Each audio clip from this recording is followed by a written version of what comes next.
নৌকায় করে ধান চুরি, নৌকা ভর্তি ধান কেটে নিয়ে যাচ্ছে একদল লোক। পানিতে ডুবে ডুবে এভাবেই ধান কেটে নিয়ে যাচ্ছে একাধিক মানুষ, যে যখন পারছে নৌকা ভর্তি ধান নিয়ে যাচ্ছে। যেদিকেই চোখ যায় কেবল ধান ভর্তি নৌকাই দেখা যায়, কাউকে কোনো জবাবদিহিতা ছাড়াই যত খুশি ধান কেটে নিয়ে যাচ্ছে তারা। আমার ডায়ারগাঁও বাঙ্গালোরের হাওড়ের 16 আনার মধ্যে 14 আনা ফসল ডুবে গেছে।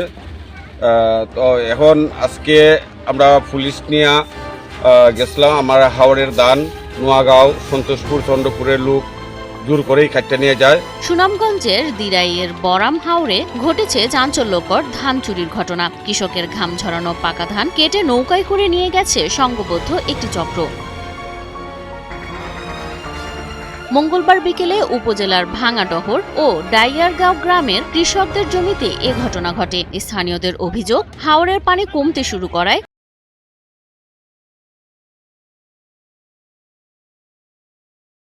পানির নিচে থাকা পাকা ধান ভেসে উঠতেই সুযোগ নেয় দুর্বৃত্তরা। নোয়াগাঁও, সন্তোষপুর, বাউসী ও চন্দ্রপুর এলাকার কয়েকজন দেশীয় অস্ত্র নিয়ে ইঞ্জিন চালিত নৌকায় হাওরে প্রবেশ করে ধান কাটা শুরু করে। মুহূর্তেই কৃষকের স্বপ্ন ভরা ধান ভর্তি হতে থাকে নৌকায়। নোয়াগাঁও, বাউসী, সন্তোষপুরের সেটা নেওয়ার জন্য আমরা প্রশাসনকে অবগত করেছি। প্রশাসন আমাদের যথেষ্ট সাহায্য করেছে। হাওরে থাকা কৃষকরা বাধা দিতে গেলে আতঙ্ক ছড়িয়ে পড়ে। পরে খবর পেয়ে ঘটনাস্থলে যায় দিরাই থানা পুলিশ। তবে পুলিশের উপস্থিতি টের পেয়েই ধান ভর্তি নৌকা নিয়ে দ্রুত পালিয়ে যায় অভিযুক্তরা। প্রশাসনের হস্তক্ষেপে একটা ব্যবস্থা হয়েছে, হয়তো ওরা আর যাবে না। আশা রাখি ওরা প্রশাসনের কথা শুনবে, এই আমার বিশ্বাস।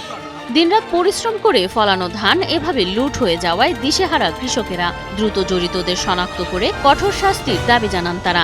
আশা রাখি প্রশাসন প্লাস 7-8 নম্বর মেম্বার সহ আমরা ঘরে ঘরে জানাই দিচ্ছি এবং পুলিশও ঘরে ঘরে জানাইছে এবং আমরা যথেষ্ট আশাবাদী আমরা সফল সিদ্ধান্ত পাবো। দিরাই থানার এসআই মাহমুদুল হক মাসুম জানান, ধান কেটে নেওয়ার অভিযোগ পাওয়ার পরপরই অভিযান চালানো হয়, কিন্তু পুলিশ পৌঁছানোর আগেই অভিযুক্তরা নৌকা নিয়ে পালিয়ে যায়। হাওরের কৃষকদের প্রশ্ন, ফসল ঘরে তোলার আগেই যদি চোরের হাতে চলে যায় তাহলে কৃষকের নিরাপত্তা কোথায়?